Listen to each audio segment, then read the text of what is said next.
اللہم صلی علی سیدنا محمد وعلی آلہ وصحبہ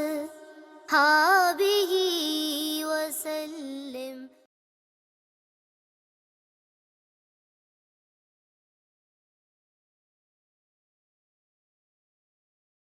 بسم اللہ الرحمن الرحیم، الحمد للہ رب العالمین، والصلاة والسلام علی اشرف المرسلین، نبینا و سیدنا محمد وعلی آلہ و اصحابہ اجمعین۔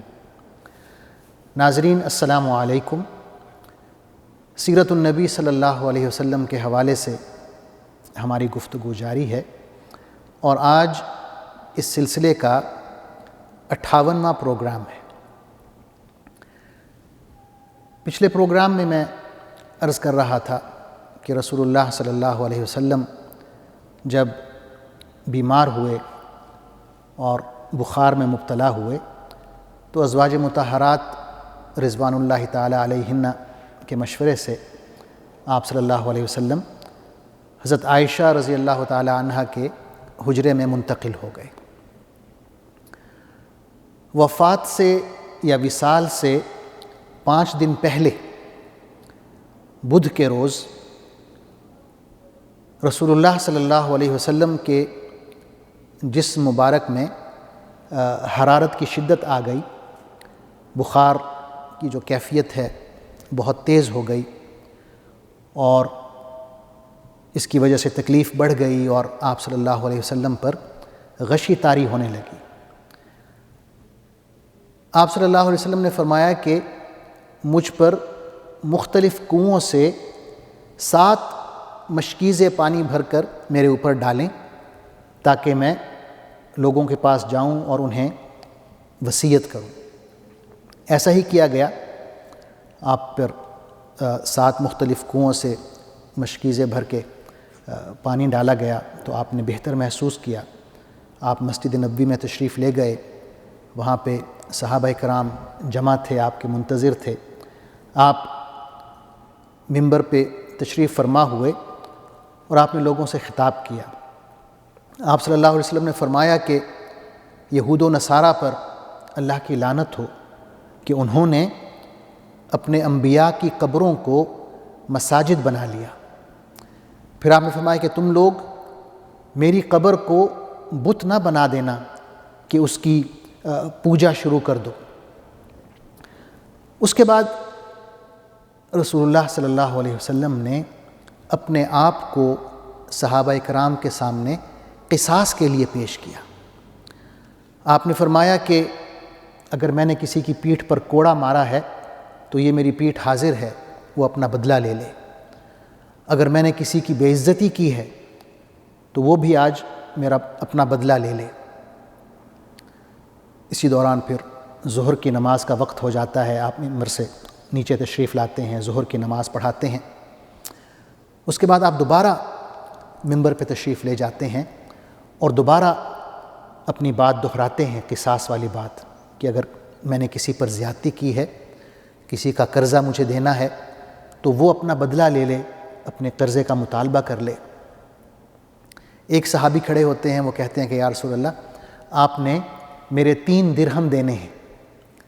تو رسول اللہ صلی اللہ علیہ وسلم حضرت فضل بن عباس کو حکم دیتے ہیں کہ ان کے جو 3 درہم ہیں وہ انہیں ادا کر دیے جائیں۔ اس کے بعد رسول اللہ صلی اللہ علیہ وسلم انصار کے حوالے سے وصیت کرتے ہیں۔ آپ فرماتے ہیں کہ انصار میرے قلب و جگر ہیں اور یہ اپنی ذمہ داریاں پوری کر چکے ہیں، لیکن ان کے جو حقوق ہیں وہ ابھی تک ادا نہیں ہو پائے۔ پھر آپ وصیت کرتے ہیں کہ میرے بعد ان انصار کے جو نیک لوگوں کے اعمال ہیں ان کی حوصلہ افزائی کرنا، اور ان میں جو لوگ غلطی کے مرتکب ہوں ان سے درگزر کرنا۔ پھر آپ نے فرمایا کہ لوگ بڑھتے جائیں گے مگر انصار گھٹتے جائیں گے، یہاں تک کہ بالکل آٹے میں نمک کے برابر رہ جائیں گے۔ لہٰذا تم میں سے جو شخص بھی ان پر حکمران بنے وہ ان کے ساتھ اچھا سلوک کرے۔ اس کے بعد رسول اللہ صلی اللہ علیہ وسلم نے فرمایا کہ اللہ تعالیٰ نے ایک شخص کو اختیار دیا ہے کہ چاہے تو وہ دنیاوی زندگی اختیار کر لے جتنی لمبی چاہے، یا چاہے تو وہ چیز اختیار کر لے جو اللہ کے پاس ہے۔ تو اس شخص نے وہ چیز اختیار کی ہے جو اللہ کے پاس ہے۔ حضرت ابو سعید خدری رضی اللہ عنہ فرماتے ہیں کہ یہ بات سن کر حضرت ابو بکر صدیق رضی اللہ عنہ رونے لگے اور کہنے لگے کہ اے اللہ کے رسول، ہمارے ماں باپ آپ پر قربان ہوں۔ ہم نے حضرت ابو بکر صدیق کو یہ کہتے ہوئے سنا اور حیران ہوئے۔ ہم میں سے بعض لوگوں نے کہا کہ اس بزرگ کو کیا ہو گیا ہے؟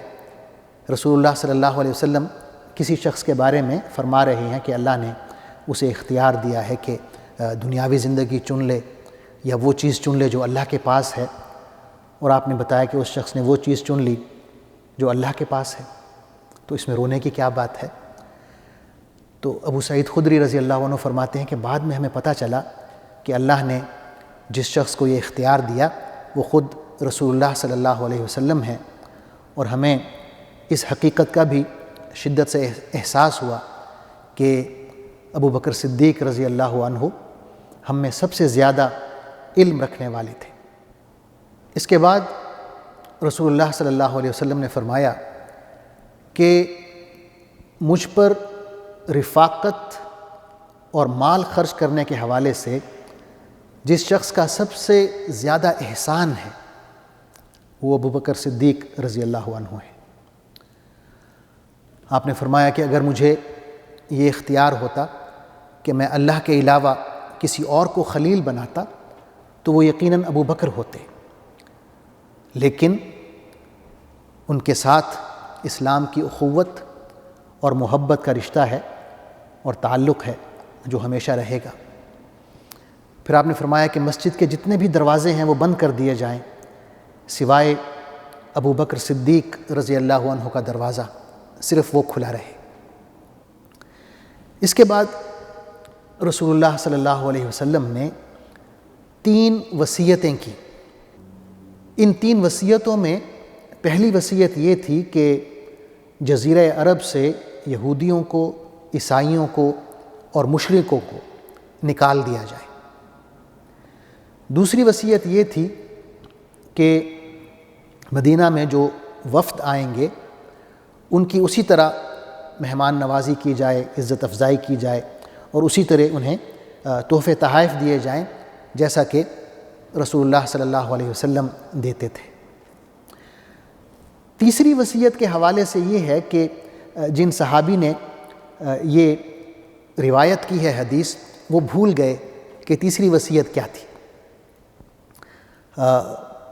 مشہور سیرت نگار ہیں مولانا صفی الرحمن مبارک پوری، وہ اپنی کتاب الرحیق المختوم میں لکھتے ہیں کہ غالباً یہ جو تیسری وصیت تھی وہ یہ تھی کہ قرآن و سنت کو مضبوطی سے تھامے رکھنا، یا غالباً یہ تھی کہ میرے بعد لشکر اسامہ کو فوراً روانہ کر دیا جائے، یا وہ یوں لکھتے ہیں کہ غالباً تیسری وصیت یہ تھی کہ نماز کی پابندی کی جائے اور غلاموں اور کنیزوں کے ساتھ اچھا سلوک کیا جائے۔